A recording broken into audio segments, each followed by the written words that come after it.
Hi there, I'm Matt Easton of Schola Gladiatoria channel, and I'm normally talking about medieval weapons and armour. But today I'm going to be looking at a different type of armour here at the Tank Museum in Bovington. So let's have a look at my top 5 tanks, partly for personal reasons, partly for historic, and a little bit of sword related content as well.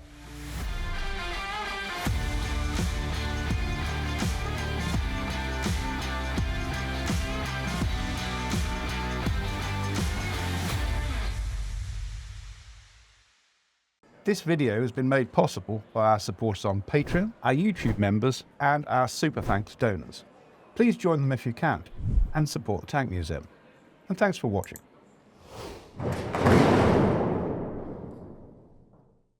So this is number 5 on my top 5 list, and this is a scimitar, and this is a scimitar. So on my channel I talk a lot about swords. You might be thinking that's why I've picked this, and a little bit is. This is called a scimitar. This is a type of curved sword called a scimitar, which comes from the Persian word shamshir for this type of curved sword. But actually there's a far more personal to me reason why I picked this, and it had to be on my list. And that is, this is the only armoured fighting vehicle with a gun on it that I have actually travelled in. So back in 1993, I was a schoolboy of 16 years old, and I was in the Army Cadets. And I was sent for training with the Royal Engineers up in Yorkshire at the time. And 2 weeks after that, they were deploying to Bosnia. And so we were doing training, we were doing things like laying and digging up minefields, laying bridges, all of this kind of stuff, travelling around in various armoured vehicles. And this was the most fun one that I got to have a go in. So I went up there next to the commander, obviously the driver's down there, and we went over a nighttime tank assault course, which was both extremely exciting and slightly painful. So one of the experiences I'll never forget is going up this huge ramp. I didn't have night vision equipment on, so it was just pitch black to me, and I thought we were driving up to the top of an object, but it turns out it was essentially a sort of pivot point. So we get to the point of a pivot, we'll wait for the fighting vehicle to tip over the end and then drive down the other side. And I tell you, if you're not kneeling in the right place, you get a heck of a jar when you hit that other side, which is what happened to me. But nevertheless, it was absolutely great fun. And also this was zooming around quite quickly because it's a small, nippy vehicle. So what is this? This is the Alvis and BAE Systems FV107, widely known as the scimitar, named scimitar. And it's part of the CVRT family of vehicles, which all have different, they're essentially modular, so they have different types of turret, different types of gun, and they're used for different purposes. This was originally brought out in 1971, and it was only retired from service in 2023. So this was basically being used continually from the 1970s up till now. And so when I was driving around in one in the 1990s, that was sort of around the middle of its service. And it's been used in various theatres. It was used in the Falklands, for example. So in the Falklands War, one of these allegedly shot a Skyhawk aircraft at 1,000 meters with its 30mm Radan cannon there. It's very, very similar, incidentally, to the Scorpion. So if, like me, you grew up making Airfix models, I remember they had a Scorpion, and I never actually had it, but I had friends that did. This is a very closely related vehicle. The only real main difference is the type of gun on it. As I say, this is a 30mm Radan, so and fairly quick firing as well. So although it's not the biggest, it's not the most heavily armoured vehicle, it can still pack quite a big punch with that 30mm cannon. In terms of the armour, obviously this relies on being quick, moving around, being elusive. It's not going to stand there and usually duke it out with main battle tanks. This armour is actually aluminium, and there's a few interesting aspects to the construction of this armoured fighting vehicle, in that aluminium was chosen for lightness. So it was also, there were things to do with how it reacted to certain impacts as well, but fundamentally it was chosen for lightness. And interestingly, the size of the tank, both the width and the length, were dictated by being able to fit it on an aircraft. So that was what dictated what you see here. It needed to be able to slip into a cargo aircraft and be taken to somewhere and deployed. And due to its size, that also dictated the engine that was fitted into it as well. So they started out with a set of parameters, and it was built to those parameters, and seems to have been a pretty successful vehicle. In the first Gulf War, perhaps the most notable thing that these were involved with was that they got into a number of these of the Queen's Dragoon Guards, I seem to remember, got into duking it out with some Iraqi T-62s and took them out. So even though it looks like a very small vehicle with a relatively small gun on it, nevertheless, it packed enough punch and used wisely could take on proper tanks, and in some cases, as was the case in Gulf War I, it could even take them out. So this was number 5 on my list, the Alvis BAE Systems 107, the Scimitar, partly chosen because it's named after a sword, which obviously ties in with what I'm normally making videos about, but also because it's the only armoured fighting vehicle that I've had a good go in and had a drive around in. Even though it's not really a tank, it's kind of like a mini tank, and I'm very fond of it for personal reasons. So at number 4, I've chosen the infantry tank Mark III, better known as the Valentine. Now, I've picked this for a couple of reasons, one completely personal and one a bit more historical in general. So, personal reason, I love driving this in World of Tanks. I just love the look of it. I think it's a really cute tank. It's compact, it's small, I like the shape of it, so completely personal reasons. But more general reason is this was the most produced British tank of the Second World War. And a lot of people don't know anything about the Valentine. I feel like it deserves a lot more credit than it gets. It made up about a quarter of all British tank production during the war, and it was incredibly important in North Africa. And we can see here it's painted in desert colours for that campaign. Now, as a tank, I agree, it's somewhat mediocre. It's got pretty good armour, it's quite slow, it's only got a 2-pounder gun, we'll come back to that in a second, and it's incredibly cramped inside, and you've only got 2 people in the turret. So it's got all sorts of deficiencies, but what I consider to be a major bonus is it was reliable. So as mentioned, this is actually officially known as the Infantry Tank Mark III, and the reason is because it's for infantry support. However, because of the number of tanks available and the different virtues of them, these did often end up being used as cruiser tanks as well. So they weren't really designed as cruiser tanks, but they're often used as cruiser tanks. And although they're pretty slow, they actually, pretty good armour, and at the time, certainly at the beginning of the African campaign, a sort of adequate gun. They fulfilled that role okay, but most importantly, as I mentioned, they are reliable. And that is a huge virtue, especially when you're operating in the desert. So all sorts of equipment failed and suffered poorly in that campaign, but actually the Valentines kept working pretty well. In terms of the name Valentine, incidentally, there's all sorts of theories, and I did some research into this because I wanted to know why they called Valentine, and I'm not going to hedge my bets with any one of those theories because as far as I can tell, nobody is exactly 100% sure. There seem to be different theories. So as mentioned, the 2-pounder gun, which was pretty good at the beginning of the war, was quite soon not really adequate to fight against Axis armour. It did the job relatively well against early armour, and ultimately this was upgraded to 6-pounder and 75mm versions even, but most of the Valentines did sport that 2-pounder gun, which simply meant they had to get into the right places, into the right locations, get the right angles, and get close to the enemy in order for that to be effective. And another thing to mention as well is the fact that you've only got 2 people in the turret, which wasn't particularly popular and gave the tank commander quite a lot of things to do and quite a cramped space, of course. Conversely, though, I would argue that while this is a very small and cramped tank, that's actually one of the things I like about it. And I think that often when we're talking about tanks, we think about bigger is better. But you've got to think about the realities of manually aiming and shooting at moving targets. And the simple fact is this is a smaller target, and you'll notice it's actually quite a low profile tank. So there's a lot of good things to say about the Sherman, for example. However, that is quite a high tank. It's got quite high sides.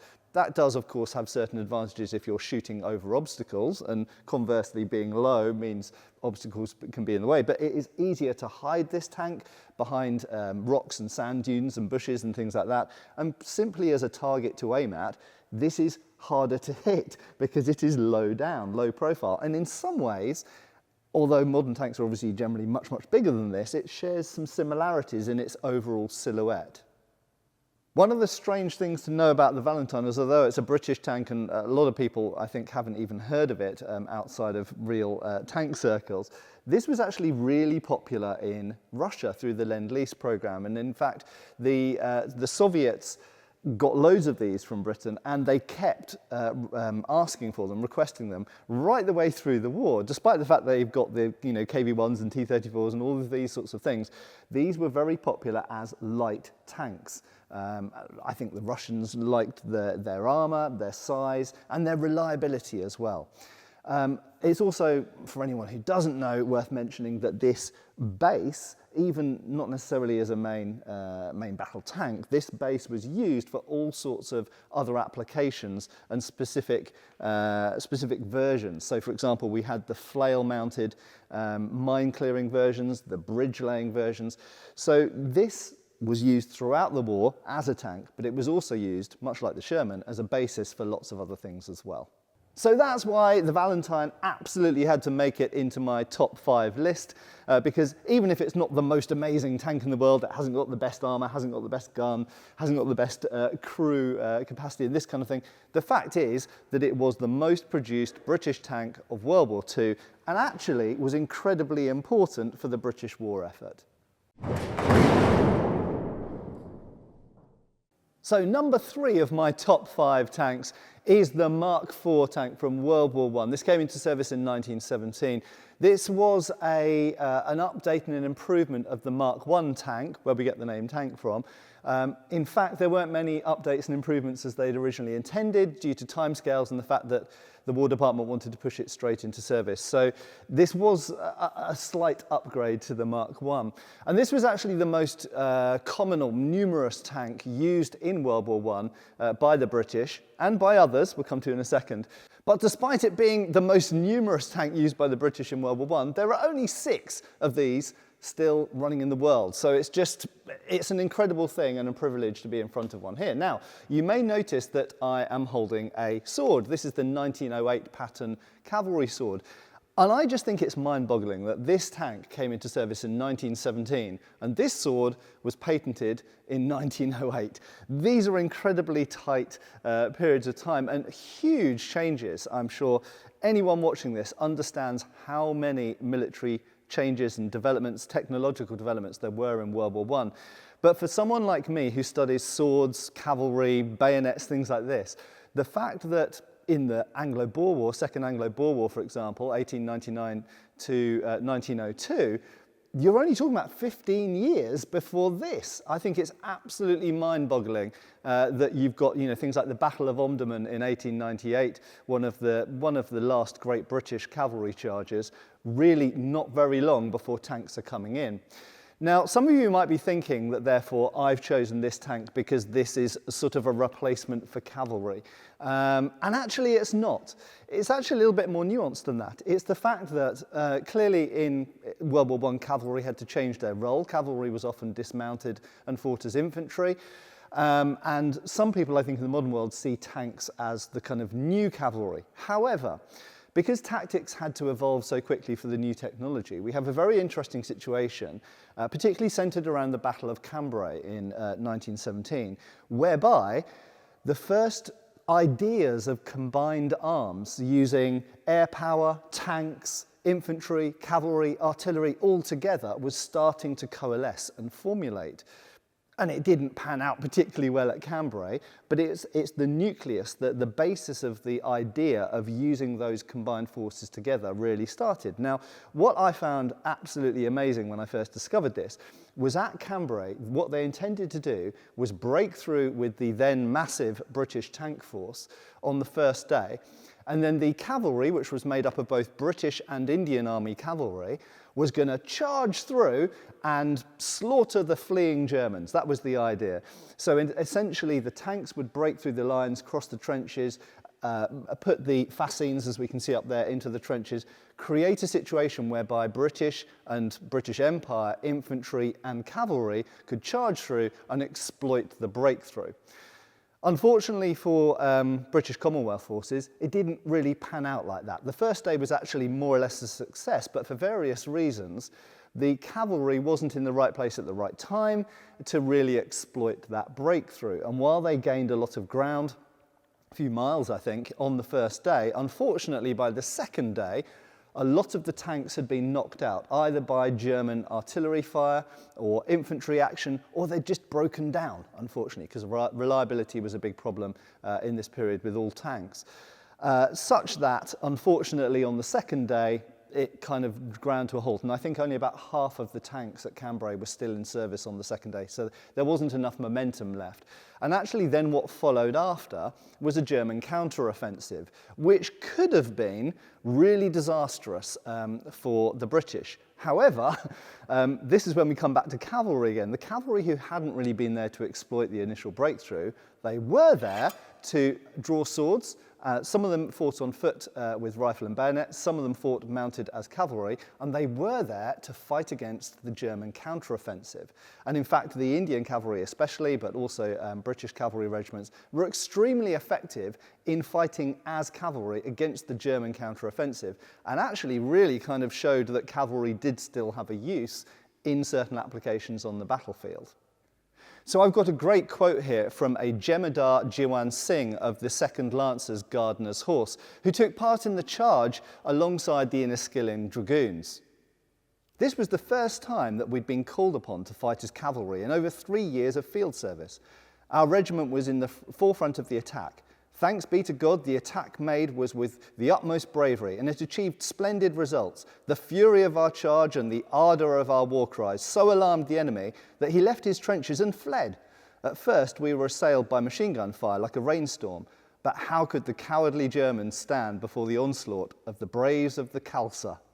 The Khalsa being a reference to the old Sikh army, and of course Sikh cavalry troopers and officers, and Jemidar in this case, were very prominent in British cavalry forces of the time, as all Indian soldiery were.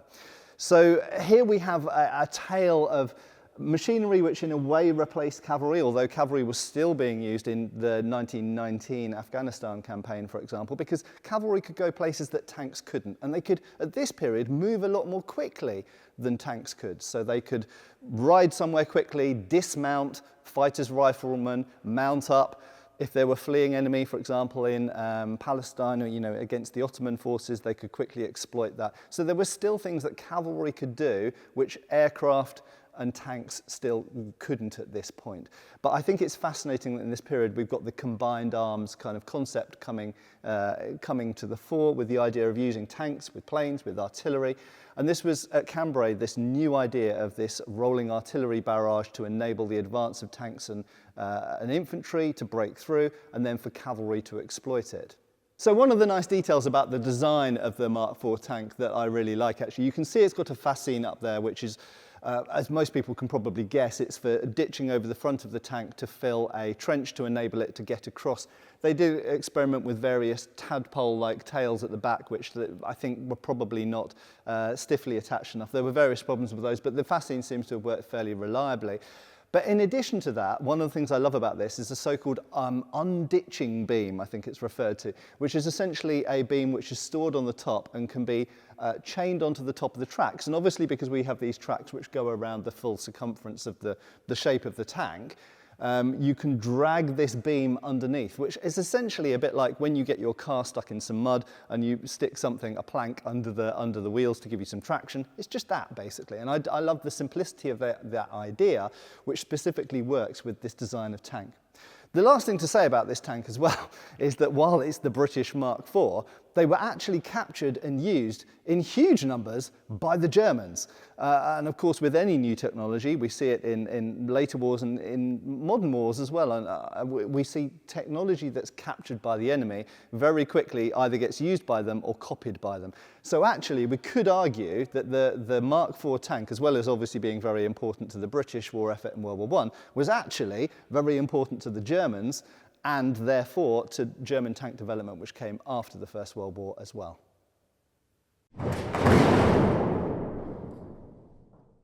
So at number 2, I've chosen the Panzer IV, which is obviously a massively iconic tank. I've personally chosen it though for 2 specific reasons.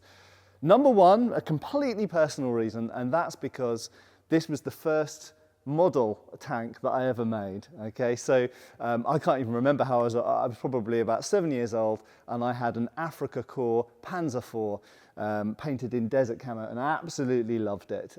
It was an earlier version of this, wasn't as up-armoured as this, but I just think it's a fantastic shape, and to me this is, when I think about World War II tanks, this is such an iconic, typical tank shape. And I used it for my little war games, my unscripted war games when I was a kid, and I absolutely loved it. The second reason that I chose it, which I think is probably more historically important, is the fact that this was such an important tank in the war. Probably the most important German tank, probably the most important Axis tank, and it was just so prevalent on all fronts. So as many viewers will know, the Panzer IV was the most produced German tank, at least the most produced one with a moving turret, so true tank. And despite the fact that theoretically it was sort of replaced on paper by the Panther tank, in reality, huge numbers of them stayed in service right the way through the war. And in fact, according to some accounts that I've read, it seems that probably sometimes up-armoured Panzer IVs were wrongly identified by Allied troops as Tigers or other things. So sometimes people thought they were facing, because when they were up-armoured, they were really well protected. They thought they were actually facing more formidable tanks, when actually it was the good old humble Panzer IV. So on the Eastern Front, due to the KV-1 and T-34's armour being more formidable, I think, than the Germans had necessarily planned for up to that point, they decided to upgrade the gun on the Panzer IV to a high-velocity version of the 75mm, the L-43. By the summer offensive of 1942, there were about 130 of these up-gunned version of the Panzer IV available, and these were crucially important in dealing with the Soviet tanks.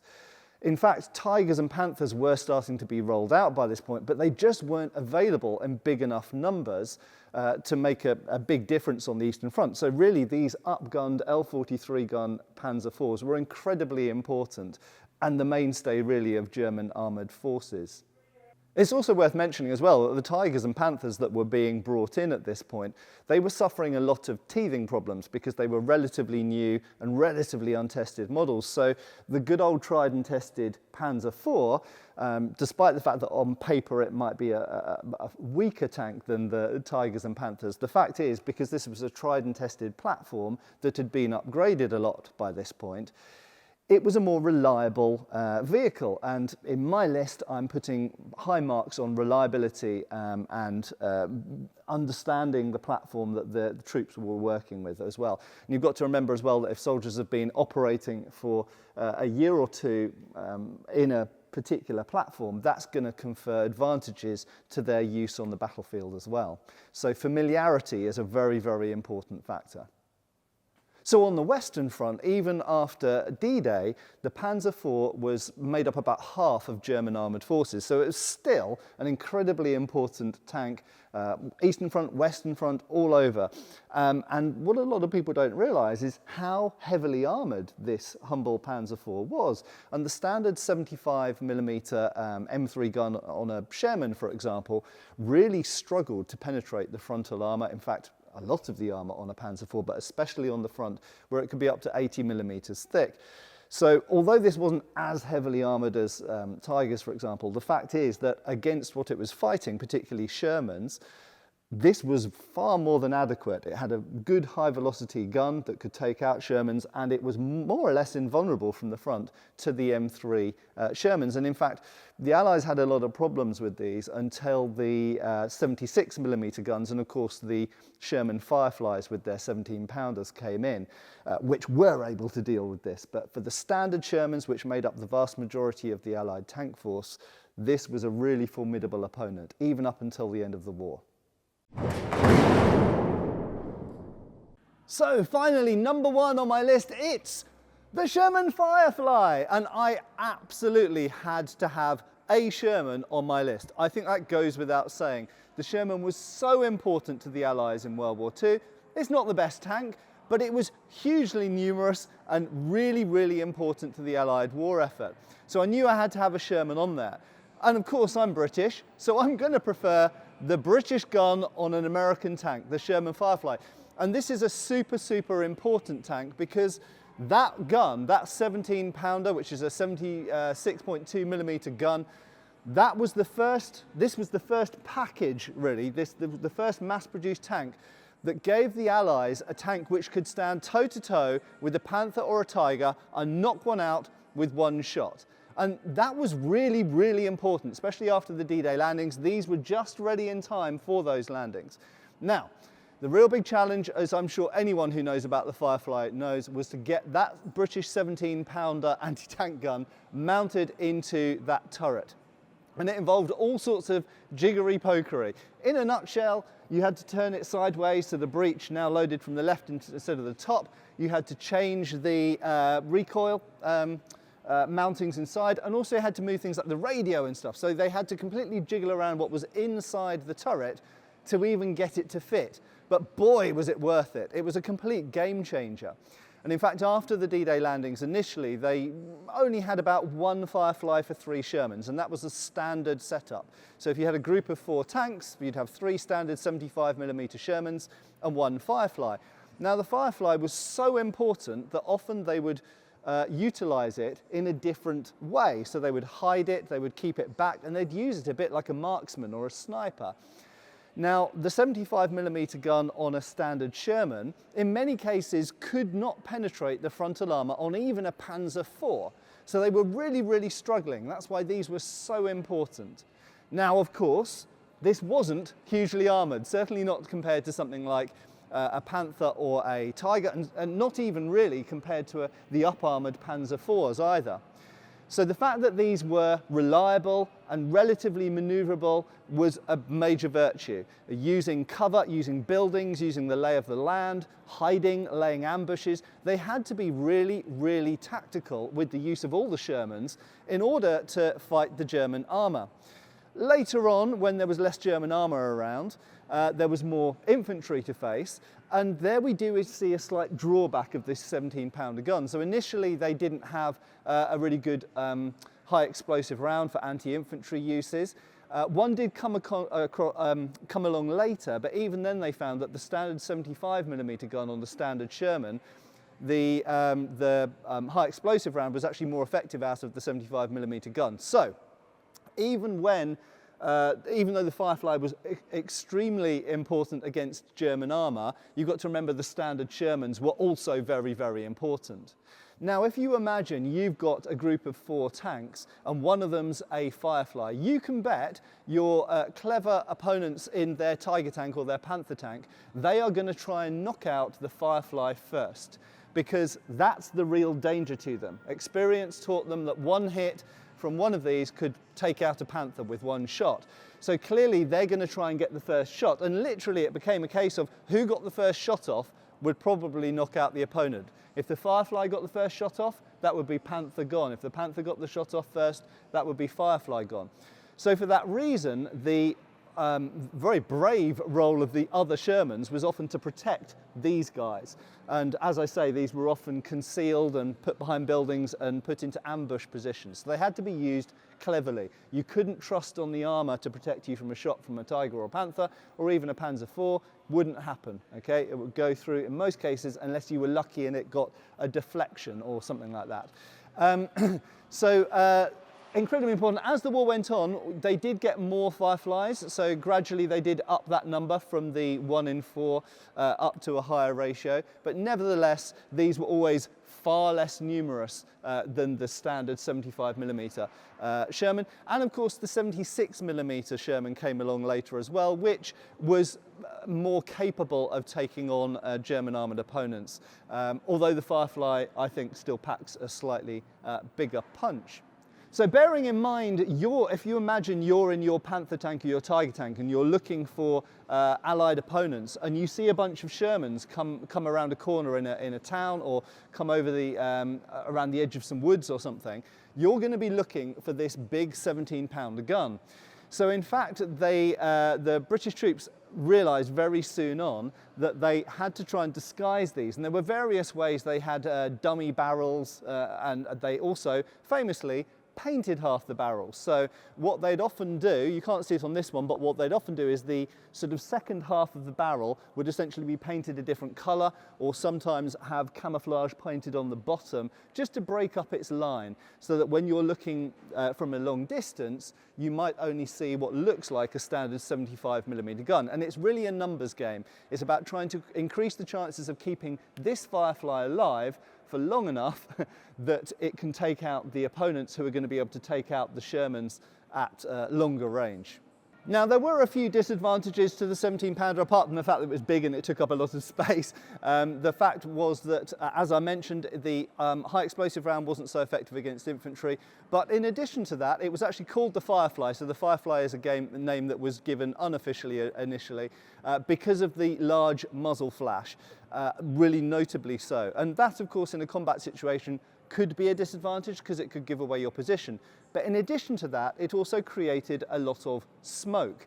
When you're trying to look down sight towards your enemy that you're trying to shoot at, obviously you're looking for where your round lands. And these are manually aimed, you know, there's no computers involved. These are manually aimed cannons, essentially.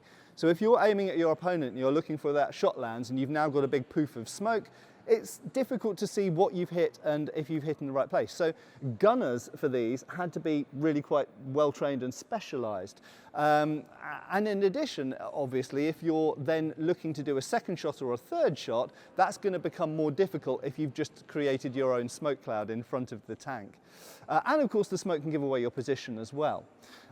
But one thing that should also be mentioned is this is a platform. It's important to keep remembering that this is a Sherman. And one of the important aspects of Shermans, and you know, I train people in martial arts, and familiarity of weapon systems is hugely important. So we often get into the nitty-gritty of talking about the thickness of the armor or the size of the gun or the speed, the cruising speed and things like this. The fact is that if you are familiar with a machine, it is quicker to repair, quicker to keep running optimally, and more efficient to use. And one of the great things about the Sherman, a bit like certain modern military rifles which are used all around the world, is having familiarity with the platform is a virtue in itself. And the fact is that the Allies had been using the Sherman for a few years by the time of the D-Day landings. So despite the fact we've got some new technology up here with a lot more effectiveness, the platform is very, very familiar to them, and the mechanics, of course, that have to look after these and keep them running. So there are some fantastic accounts of the Firefly in use during World War II, but perhaps one of the most famous ones is the tank of a Sergeant Wilf Harris and his gunner, Trooper McKillop.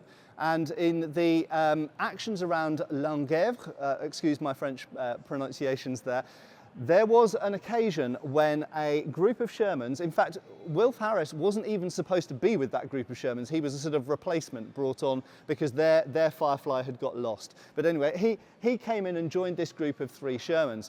And they essentially laid an ambush because it had been noted that a couple of Panther tanks had been seen in the area, and the Germans had the intention of coming in and reoccupying the town. So they laid an ambush, as I explained, using this essentially as an ambush sniper, you could think of that. And lo and behold, one of the Panthers came along the road into view. In fact, there is mention as well of a Sherman accompanying them, and there's some theory that this was a captured German Sherman that they were maybe using as a decoy, but that's not exactly clear. In any case, the first shot, Gunner McKillop took his aim and bam, he completely exploded the first Panther with one shot.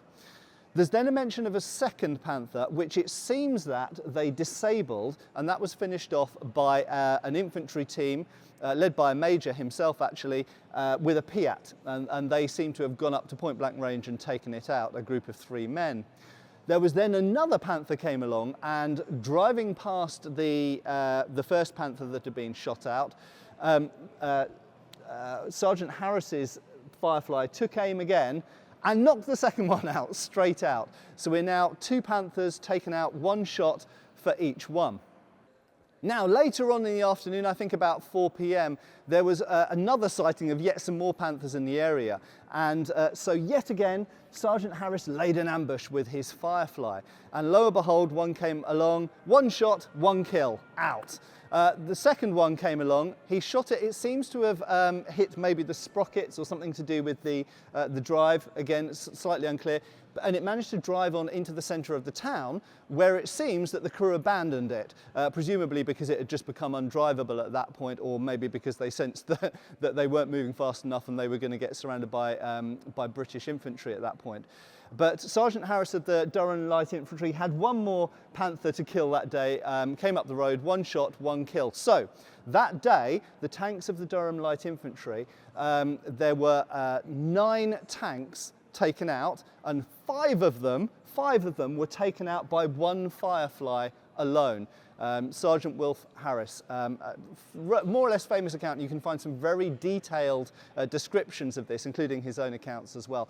And it's a perfect example of the Firefly being used in the correct placement, in the correct way. I mean, it's mind-boggling that this, 1 shot on this from a Panther would have taken it out, but by using it in the correct way, it managed to take out 5 Panthers by itself. So for all of those reasons, just because I love the look of it, I had to have the Sherman Firefly as my #1 choice. But also, it was incredibly historically important. Again, it wasn't the best tank that anyone could design at the time. It didn't have the best armour, it didn't even have the best gun, but it was the right tank that was available at the moment and made a huge difference, especially to the British armoured forces after D-Day. And this alone being the first tank that could finally take on Panthers and Tigers and knock them out with 1 shot. If you imagine the morale effect that that had on the troops, the belief that now they had a tank that was, at least in one way, equal to some of the German tanks that they were facing. These must have been absolutely loved by the troops, and I imagine that a lot of people who were tankers at that time wanted to be in one of these rather than the standard Sherman. But nevertheless, we shouldn't forget the standard Shermans and how important the standard Shermans were. And so for me, although this is 1 tank at the top of my list, I have to also credit all Shermans being up there as well, because they were so important to the war effort. So that has been my top 5 favourite tanks. I'm Matt Easton of Schola Gladiatoria channel. I normally talk about swords and armour and things like that, so feel free to check that out. But it's been an amazing experience to get up and personal and close with so many of these legendary machines. Don't forget to go and subscribe to the Tank Museum YouTube channel, and also, if you can, support them on Patreon as well.